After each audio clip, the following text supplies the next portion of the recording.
Okay, question number 17 చూడండి. Today's computers are age presentation skills with the slides or slogans or quotations or plays an important role. Discuss the statement.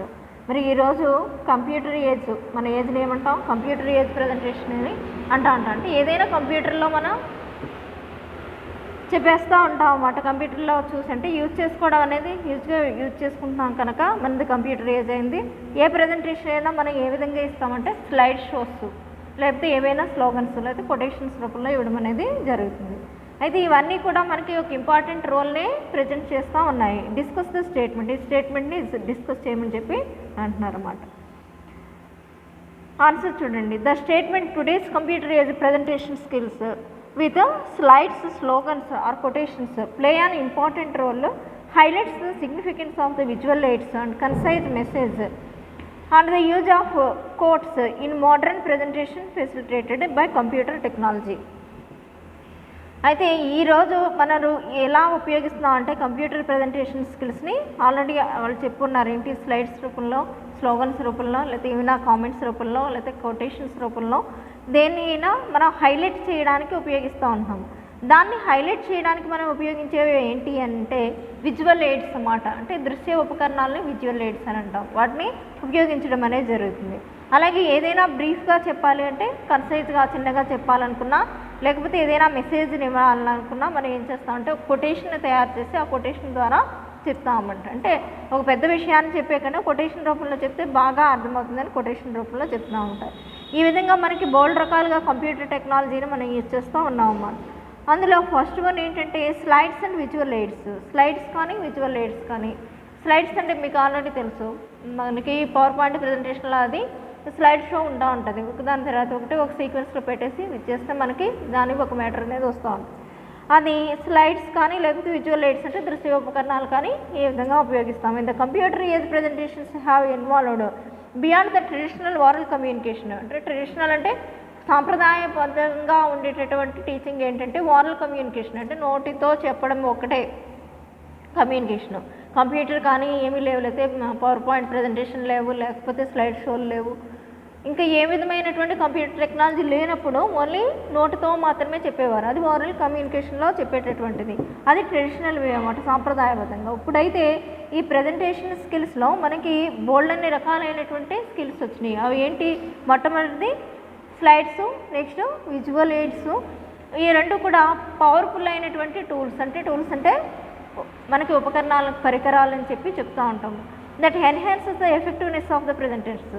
మనకి ఏదైనా presentation ఇచ్చినప్పుడు ఆ presentation యొక్క మనకి బాగా అర్థం కావడంలో ప్రజెంటేషన్ని రెట్టింపు చేసి దాని యొక్క ప్రజెంటేషన్ యొక్క విలువని మరింత బాగా అర్థమయ్యేలాగా మనకి తెలియజేసేలాగా చేస్తూ ఉంటుందని చెప్పి చెప్తున్నారు.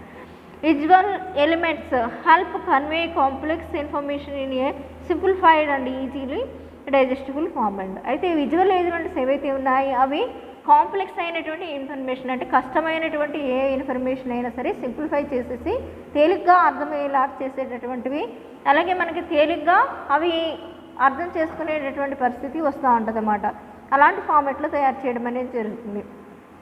Well designed slides can make data more engaging, illustrate concepts and provide a clear structure to the presentation.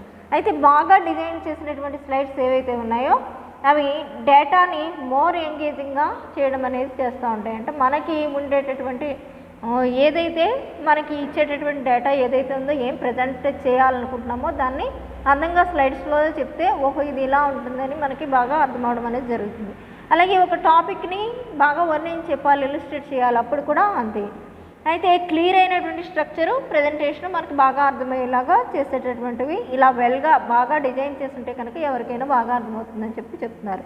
Next they also కేటర్ to different learning styles and can leave a lasting impact on the audience. అయితే అవి మనకి ఆడియన్స్లో different learning స్టైల్స్ని అలాగే మన మీద అంటే audience మీద చక్కటి ప్రభావాన్ని చూపిస్తూ ఉంటాయి. మనకి అది చూపించడం వల్ల ఫలితం కూడా ఉంటుంది, త్వరగా అర్థమవుతుంది కనుక బాగా అర్థం చేసుకుంటారని చెప్పి చెప్తున్నారు. నెక్స్ట్ చూడండి, స్లోగన్స్కి వస్తే కనుక slogans are concise, memorable phrases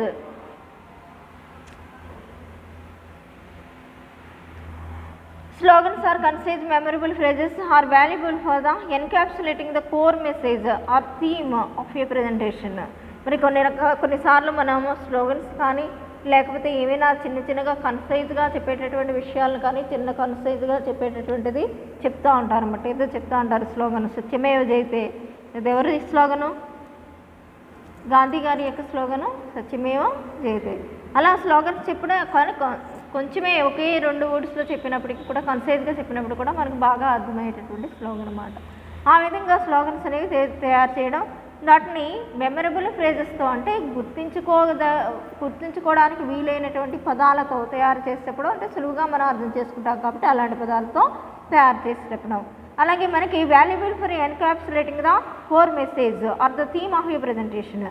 ఎలా ఉంటుంది? ఎన్కాప్సులేట్ చేయడం అంటే సమ్మప్ చేయడం లేకపోతే సమ్మరైజ్ చేయడం. దాంట్లో ఉండేటటువంటి సారాంశాన్ని అంతటిని ఒక విషయం చెప్పినప్పుడు దాంట్లో ఉండేటటువంటి సారాంశాన్ని ఎన్కాప్సులేట్ చేస్తాడన్నమాట. అంటే సమ్మరైజ్ చేస్తాడు, దాని యొక్క సారాంశాన్ని చెప్పేస్తాడు. దానివల్ల మెసేజ్లో ఏమి ఉందో ఆ మెసేజ్ యొక్క థీమ్ ఒకటి మనకి స్లోగన్ రూపంలో చెప్తే కనుక మొత్తం మెసేజ్ అనేది అర్థమైపోతుంది. అలా తయారు చేసి ఒక స్లోగన్ పెడతా ఉంటారు అన్నమాట. In a world with short attention spans, a well-crafted slogan can grab the audience attention and help them to remember the key takeaway. అయితే మనకి ప్రపంచంలో ఎక్కడ షార్ట్ స్పాన్ అటెన్షన్లో అంటే ఒక చిన్న సమయంలో ఒక స్లోగన్ చెప్తే సత్యమేవ జయతే అంటే అర్థమవుతుంది. అలాగా అందరికీ అర్థమైపోద్ది. ఒక చిన్న స్లోగన్లో చెప్తాం కానీ ప్రపంచంలో ఎవరికైనా అర్థమయ్యేలాగా చెప్పొచ్చు అని చెప్తారన్నమాట. అది వెల్ క్రాఫ్టెడ్గా అయి ఉండాలంటే మంచి స్కిల్ ఉన్న వాళ్ళు తయారు చేస్తే 2 పదాల్లోనే మొత్తం విషయాన్ని చెప్పేలాగా అందరూ దాన్ని ఆచరించేలాగా చేసేటటువంటి విధంగా స్లోగన్స్ తయారు చేయబడి ఉంటాయి అన్నమాట. అలా దీనివల్ల ఆడియన్స్ యొక్క ఏకాగ్రతని మనం గ్రాప్ చేసుకుంటూ ఉంటాం అన్నమాట. అంటే బాగా వింటారు మనం చెప్పింది. And help them to remember the key takeaway. అంటే మనకి వాళ్ళకి సహాయపడుతుంది అసలు ఏం చెప్పారు ఏంటి అనేది బుర్రలో పెట్టుకోవడం అనేది జరుగుతుంది. Slogans distil complex ideas into a few words making them easier to understand and recall. అయితే స్లోగన్స్ ఏం చేస్తాయి? Distil complex ideas into a few words. పెద్ద కాంప్లెక్స్ ఐడియాని కొన్ని పదాలతో మాత్రమే చెప్పేస్తే కనుక అది డిస్టిల్ ఐడియాస్ అని అవుతుంది. మీరు ఎప్పుడైనా ప్రయోగాలు చేసే ఉంటారు. డిస్టిల్ అంటే ఏం చేస్తారు? డిస్టిల్ చేస్తారు కదా, మీరు చేయలేదా ఎప్పుడు? మీకు లేవేమో. డిస్టిల్ చేసినప్పుడు ఏం చేస్తారు? కాన్సన్ట్రేటెడ్ అయినటువంటి ఏదైనా ఒక ద్రావణాన్ని తీసుకొని ఏం చేస్తారు? ఇప్పుడు దాన్ని బాగా హీట్ చేస్తారు. హీట్ చేస్తే కనుక ఆ ద్రావణం ఏమైందంటే ఆవిరి రూపంలో పైకి వెళ్ళిపోద్ది. దాన్ని పడతారన్నమాట. ఎక్కడికొప్పలో బయటికి వెళ్ళిపోకుండా దాన్ని మూతేసి పడతారన్నమాట. ఆవిరి అంతా కూడా మళ్ళీ ఏమవుద్ది? మళ్ళీ వాటర్ అయిపోద్ది కదా. ఆవిరి చల్లారిన తర్వాత ఆటోమేటిక్గా వాటర్ అయిపోద్ది. అది డిస్టిల్ చేస్తారన్నమాట. అంటే ఇప్పుడు ఇలాగ స్లోగన్ని వేడి చేసి హీట్ చేసి పెట్టమనట్లేదంటే మీరు సైన్స్ వాళ్ళు కదా డిస్టిల్ చేయమన్నారంటే వేడి చేయమంటే స్లోగన్ అని అనకూడదు. అంటే తేలిగ్గా అర్థమయ్యేటట్టు చెప్పడానికి డిస్టిల్లర్ అంటారన్నమాట. అంత అలాగా కాన్సన్ట్రేటెడ్ ద్రావణం ఎప్పుడైనా మీద పడితే ఏమవుద్దంటే వెంటనే మనకి గాయం అయిపోద్ది. కానీ ఈ డిస్టిల్ సజలమైనటువంటిది. డిస్టిల్ అంటే సజల ద్రావణం అని చెప్తాను. దాన్ని ఏమీ చేసినా కూడా ఏం అవ్వదు. అందుకని మనం పొరపాటున మీద పోసుకున్నా కూడా ఏమవ్వదు. ఇది ఎలాగా అంటే డేంజర్ కాదు. ఇది పెద్ద కాన్సెప్ట్ని తీసుకొచ్చి చిన్నగా కాంప్లెక్స్ ఐడియాని అర్థమయ్యే విధంగా చెప్పడం, ఫ్యూ వర్డ్స్లో చెప్పేయడాన్ని డిస్టిల్ అంటున్నాడు అంటే making them easier to understand and recall. ఆ విధంగా మనం అండర్స్టాండ్ చేసుకోవడానికి ఈజీగా ఉంటాయి స్లోగన్స్. మళ్ళీ రీకాల్ అంటే గుర్తుపెట్టుకోవడానికి కూడా చాలా ఈజీగా ఉంటాయి అని చెప్తున్నారు. నెక్స్ట్ వచ్చి quotations from the notable figures, experts or respected sources can be lend credibility and authority to you presentation.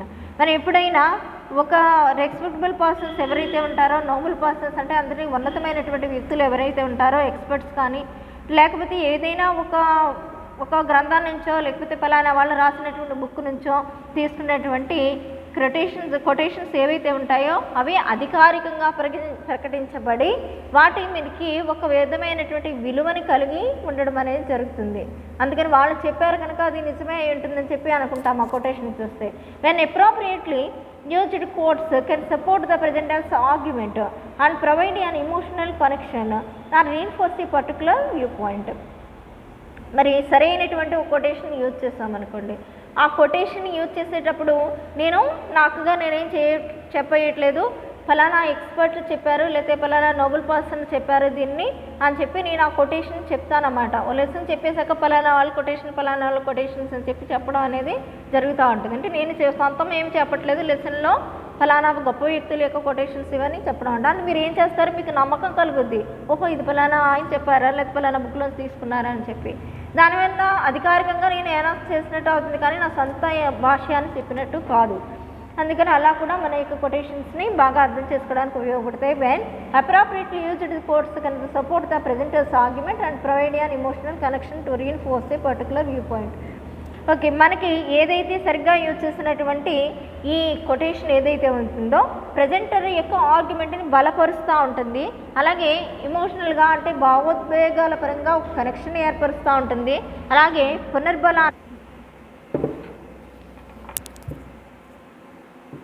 మనకి అప్రాప్రియేట్ యూజ్ ఆఫ్ కొటేషన్స్ ఎలా ఉంటాయంటే ప్రెజెంటర్ యొక్క ఆర్గ్యుమెంట్ని వాదనని సపోర్ట్ చేసేలాగా, ఎమోషనల్ కనెక్షన్ ఏర్పరిచేలాగా, రీన్ఫోర్స్ అంటే పునర్బలాన్ని ఏర్పరిచేలాగా, ఒక పర్టికులర్గా ఒక దృష్టికి ఒక పాయింట్ ఆఫ్ వ్యూకి వచ్చేలాగా, ఓహో ఈ విషయం మీద అని చెప్పి అర్థం చేసుకునేలాగా ఉండడం అనేది జరుగుతుంది. They can also add depth and the perspective to the topic being discussed. అయితే మనకి ఒక depth and the perspective to the ఒక టాపిక్ని ఎంత లోతుగా చెప్పాలనుకుంటే అంత లోతుగా చెప్పడం కోసం, అలాగే దాని యొక్క దృక్పథం ఏంటో, దాన్ని పెర్స్పెక్టివ్ అంటే దృక్పథం, దాన్ని చెప్పడం, ఆ టాపిక్ గురించి డిస్కస్ చేయడం, ఇవన్నీ ఉంటాయి కొటేషన్స్ ద్వారా, ఇవన్నీ చేయొచ్చు అని చెప్పి చెప్తున్నాం. Now let us search into the why these elements are crucial in the form of modern presentation. అయితే ఇవన్నీ కూడా ఎందుకండి చాలా ఇంపార్టెంట్ పార్ట్ని పోషిస్తూ ఉన్నాయి ఈరోజు ప్రజెంటేషన్లో. ఇదివరకు చెప్పినప్పుడు వారలుగా చెప్పేసేవారు, గురుకుల విద్య అలాంటిది, అక్కడేమీ పవర్ పాయింట్ ప్రజెంటేషన్ లేదు, లేకపోతే ఏదైనా విజువల్ ఎయిడ్స్ లేవు, ఇలాంటివి ఏం లేవు కదా, ఎందుకు ఇవన్నీ అని చెప్పి అడిగితే ఇది మోడర్న్ ప్రజెంటేషన్ ఏంటంటే ఆధునిక యుగం కదా మనది, కంప్యూటర్లు ఉన్నాయి, ఇవన్నీ ఉన్నాయి, దానివల్ల మనం ఈ విధంగా ప్రజెంటేషన్ చేస్తున్నాం. అయితే వీటికి మోడర్న్ ప్రజెంటేషన్లో ఈ ఎలిమెంట్స్ని మనం ఏ విధంగా ఉపయోగించుకోవాలి, ఏంటి, ఏమేమి ఉన్నాయి దీంట్లో అనేది చూస్తే కనుక, ఫస్ట్ వన్ ఎంగేజ్మెంట్ కోసం. ఎంగేజ్మెంట్ అంటే ఏంటి, మీరు దీన్ని 100% వినడానికి సంసిద్ధమై ఉండడమే ఎంగేజ్మెంటు. ఏదైనా విషయాన్ని చెప్పినప్పుడు అది నేర్చుకోవడానికి రెడీగా ఉన్నాం అన్నమాట. దాన్ని ఇంకో విధంగా రెడీనెస్ టు లెర్న్ అని కూడా చెప్తూ ఉంటారు. Visual lights and slogans and quotations capture the audience attention and the maintain their interest. మరి విజువల్ లైట్స్ కానీ లేకపోతే ఏమైనా కొటేషన్స్ కానీ లేకపోతే ఏమైనా స్లోగన్స్ కానీ చెప్పామో అనుకోండి, వీటిని ఎప్పుడు కూడా ఆడియన్స్ ఎవరైతే ఉన్నారో వాళ్ళ యొక్క అటెన్షన్ని, ఏకాగ్రతని, వాళ్ళ యొక్క ఇంట్రెస్ట్ని అలా మెయింటైన్ చేస్తూ ఉండడానికి వాళ్ళు శ్రద్ధగా ఆసక్తిగా వింటూ ఆ విషయాన్ని నేర్చుకోవడానికి ఉపయోగపడుతుంది అని చెప్పి చెప్తున్నారు. In a world inundated with information, it's vital to stand out to keep the audience engaged and throughout the presentation. మరి ఇక్కడ ఇన్అండేటెడ్ ఇన్ఫర్మేషన్ అంటే ఇంకా లాట్స్ ఆఫ్ ఇన్ఫర్మేషన్ అన్నమాట. ఇంకా అసలు ఎండ్లెస్ అయినటువంటి ఇన్ఫర్మేషన్. ఎంత ఇన్ఫర్మేషన్ అంటే ఈరోజు నెట్లో కొడితే రానిదంటూ ఏమీ ఉండదు. ఎంత ఇన్ఫర్మేషన్ అయినా ఇక్కడ నుంచి మనం వేరే చోటకు పంపొచ్చు, వేరే చోట ఇన్ఫర్మేషన్ మనం ఇక్కడ తీసుకోవచ్చు. ఎవరిని పక్క వాళ్ళని అడగాల్సిన అవసరం కూడా లేదు. మనకు ఓన్లీ నెట్ ఉంటే చాలు, మనకు అంత ఇన్ఫర్మేషన్ మన చేతిలో ఉన్నట్టే. అందుకని ఇలాగా ఈ రోజు ఉన్నటువంటి ఇన్ఫర్మేషన్ అయితే బోల్డ్ అంతా ఇన్ఫర్మేషన్ అన్నమాట. అంటే ప్లెంటీ బోల్డ్ ఇలాంటి ఇన్ఫర్మేషన్ ఏదైతే ఉందో ఆడియన్స్ని ఎంతసేపు మన యొక్క ప్రజెంటేషన్ వైపు ఎంగేజ్ అయ్యి ఉండి మనల్ని చెప్పింది అర్థం చేసుకోవడానికి ఉపయోగపడుతుందని చెప్పి చెప్తున్నారు అన్నమాట. త్రూ అవుట్ ది ప్రజెంటేషన్ మనల్ని ఎంగేజ్ అవుతూ ఉండాలంటే మన ప్రపంచంలో ఉన్నటువంటి ఇన్ఫర్మేషన్ అంతటిని కూడా మనం వీళ్ళకి చెప్పొచ్చు అని చెప్పి చెప్తున్నారు. నెక్స్ట్ క్లారిటీ, స్పష్టం. ఏం చెప్తున్నారు అనేది స్పష్టత అనేది కావాలి ఎంతసేపు. Complex ideas can be challenging to convey through the words alone. అయితే కాంప్లెక్స్ ఐడియాస్ ఏదైతే ఉన్నాయో అవి ఛాలెంజ్ చేస్తూ ఉన్నాయట. ఒక వర్డ్స్ ద్వారానే మనం దేన్నైనా సరే చెప్పచ్చు. అంటే ఒక పదంలో చెప్పచ్చు, లేకపోతే స్లైడ్స్లో చెప్పచ్చు, లేకపోతే ఇమేజెస్లో చెప్పచ్చు, లేకపోతే డయాగ్రామ్స్లో చెప్పచ్చు. అలా help simplify the concepts and making them easier to understand.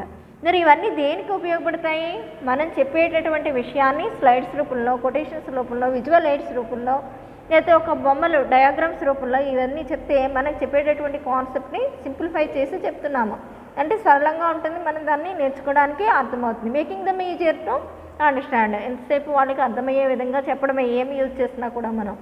And slogans, digital key messages. Slogans ఏవైతే ఉన్నాయో అవి కీ మెసేజ్ని బాగా అర్థమయ్యేలా చేస్తూ ఉంటాయని చెప్తున్నారు అన్నమాట.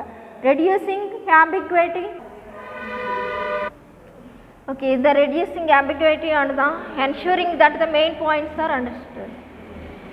మనకి రెడ్యూసింగ్ అంబిగ్విటీ అంటే ద్విత్వార్థాలు వచ్చేలాగా ఉండేటటువంటి దాన్ని అంబిగ్విటీ అంటారు. ఒక దానికి రెండేసి అర్థాలు లేకుండా చక్కగా ఒక స్లోగనో లేకపోతే ఒక ఏదైనా ఒక స్లైడ్ షోనో ఇలాంటివి ఏమన్నా చూపించారనుకోండి, క్లియర్గా అర్థమవుతుంది ఇది అదా లేకపోతే ఇంకోటా అని మనం కన్ఫ్యూజ్ అవ్వడం కాకుండా మనకి ఏం మెయిన్ పాయింట్స్ ఉన్నాయో ఈజీగా అర్థమవుతాయి, క్లారిటీ కావాలని చెప్పి చెప్తున్నారు. నెక్స్ట్ మెమరబిలిటీ అంటే బాగా గుర్తు ఉండేలాగా ఉండేటటువంటి దాన్ని మెమరబిలిటీ అని అంటారు. The combination of visual elements, concise slogans and impactful quotes makes the presentation more memorable. మనకి combination of visual elements, visual ఎలిమెంట్స్తో కలిపి చిన్న చిన్న స్లోగన్స్ చెబుతూ మనకి ఇంపాక్ట్గా బాగా ప్రభావితం చేసేటటువంటి కోట్స్ని చెబుతూ మనం ప్రజెంటేషన్ చెప్పామనుకోండి, అది ఎప్పటికీ కూడా అలా గుర్తుండిపోయేటటువంటి ప్రజెంటేషన్ అవుతుందని చెప్పి చెప్తున్నారు. People are more likely to remember information presented through a variety of mediums rather than just text. ఇలా టెక్స్ట్ చెప్పేసుకునే కంటే ఏదైనా పవర్ పాయింట్ ప్రజెంటేషనో స్లైడ్స్లోనో ఏదైనా కొటేషన్స్ స్లోగన్స్ ఏమైనా ఉపయోగిస్తే బాగా ఎఫెక్టివ్గా బాగా గుర్తుంటుందని చెప్పి చెప్తున్నారు అన్నమాట. Next persuasion. Visual aids and quotations can be persuasive tools. ఇవన్నీ కూడా మనకి ఒక పరిష్కార మార్గాన్ని చూపించేటటువంటి టూల్స్ లాంటివి అన్నమాట. అసలు ఏంటి అమీబా అనే కంటే కూడా అమీబా బొమ్మను చూపిస్తే ఓహో ఇది ఇలా ఉంటుందా అని చెప్పి అనుకునేలాగా అది అలాంటివి డౌట్లు రాకుండా ఉండే విధంగా ఇవన్నీ ఉపయోగపడతాయని చెప్తున్నారు. They help support arguments, evoke the emotions and the influence the audience perception and understanding of the topic. దేనికి ఉపయోగపడుతున్నాయి ఇవన్నీ కూడా? మనం చెప్పేటటువంటి విషయాన్ని బాగా అర్థం చేసుకోవడానికి సపోర్ట్ చేస్తూ ఉన్నాయి. అలాగే భావోద్వేగాల్ని మనకి తీసుకురావడానికి, మన మీద ప్రభావితం చేయడానికి, ఆడియన్స్ యొక్క పర్సెప్షన్ని మరింత పెంచడానికి ఉపయోగపడుతున్నాయని చెప్పి చెప్తున్నారు. అలాగే టాపిక్ని అర్థం చేసుకోవడానికి. Next credibility. Well researched quotations and the appropriately designed visual AIDS can enhance the presenters credibility. మనం ఎప్పుడైతే బాగా కొటేషన్స్తో లేకపోతే వెల్గా బాగా డిజైన్ చేసినటువంటి విజువల్ ఎయిడ్స్తో మనం ప్రజెంటేషన్ చెప్పేసామో అది బాగా మనకి అర్థమయ్యేటటువంటి మనకి ఏదైతే అర్థమయ్యే వ్యూ ఉందో దాన్ని పెంచుతుంది అని చెప్పి చెప్తున్నారు అన్నమాట. అంటే త్వరగా అర్థం చేసుకోవడం అనేది జరుగుతుంది. తర్వాత చెప్పే వాళ్ళకి మంచిగా అనిపిస్తూ ఉంటుంది. They show that the presenter has done their homework and can back up their points with the authoritative sources. అప్పుడు ఏమని అనుకుంటారంటే ఓహో చాలా బాగా చెప్తున్నారు, వెనకాల బోల్డంత వర్క్ చేసి ఉంటారు, అందుకని ఇంత బాగా తయారు చేశారు ఈ ప్రజెంటేషన్ని అని చెప్పి అనుకుంటారట.